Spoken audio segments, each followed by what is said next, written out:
आप सभी को समय दर्शन की ओर से सुधीर कुमार का बहुत बहुत नमस्कार।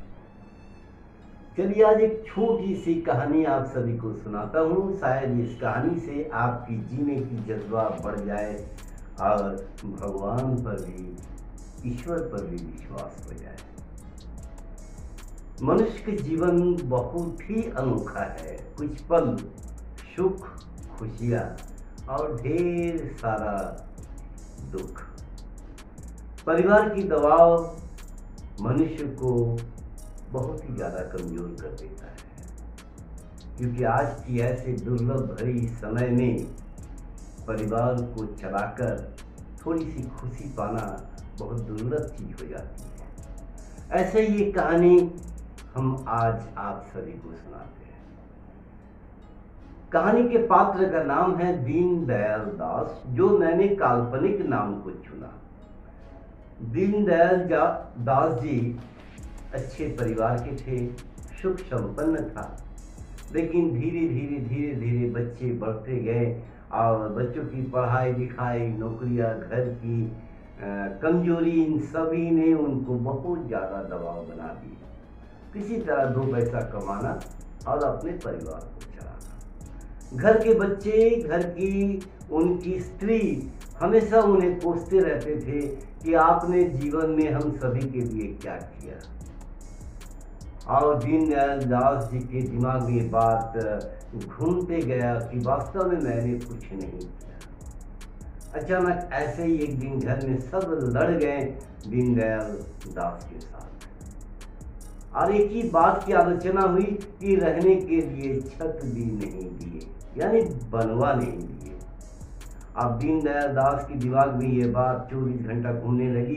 वो इधर उधर भटकने लगे कि वास्तव में मैंने अपने बच्चों के लिए, अपनी धर्म पत्नी के लिए एक घर तक भी नहीं बनाया। कभी भगवान के दरबार पर, कभी तंत्र मंत्र के विश्वास करते हुए उनके दरबार पर, तो कभी मजार में जाकर माथा टेकने लगे और सभी से एक ही प्रार्थना किए कि भाई सर छुपाने के लिए घर कहीं से मुझे कर दो।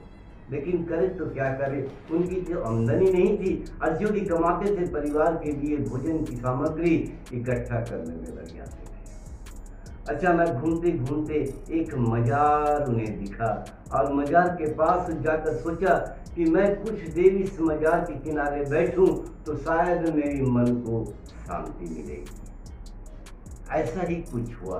उस मजार में टोपी पहने हुए एक व्यक्ति बैठे हुए थे और वो धर्म की चर्चा कर रहे थे। उनके पादुका के पास दीनदयाल जी बैठ गए और बहुत नम्र स्वभाव से हाथ जोड़कर उन्हें बोलने लगे कि बाबा जी, मैं बहुत त्रस्त हो गया हूँ, मुझे एक घर कहीं से बनवाना है, मैं करूँ तो क्या करूँ।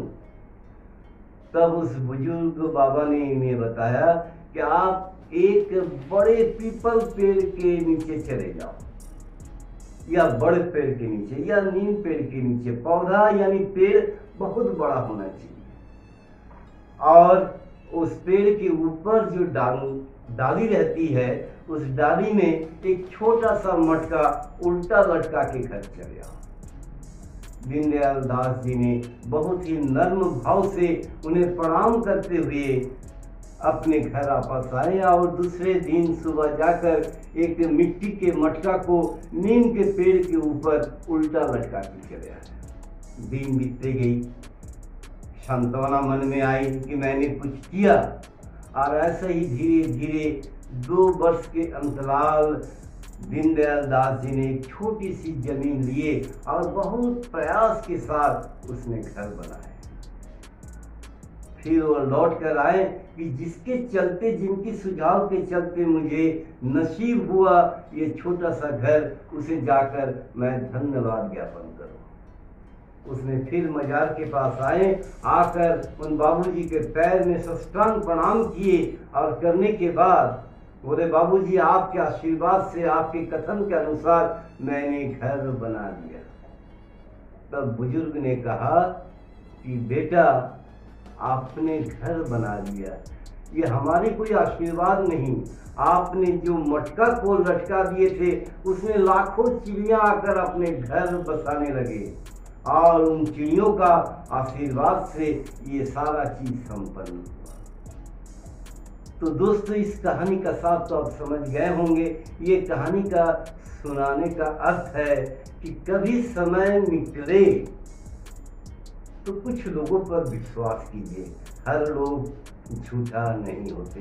ये छोटी सी विश्वास आपकी जिंदगी को बदल सकती है। इसी कथन के साथ आप सभी से इजाजत ले रहा है सुधीर कुमार। फिर अगले किसी कहानी में फिर आपसे हमारी मुलाकात होगी। धन्यवाद। जय श्री राम, जय छत्तीसगढ़, जय भारत।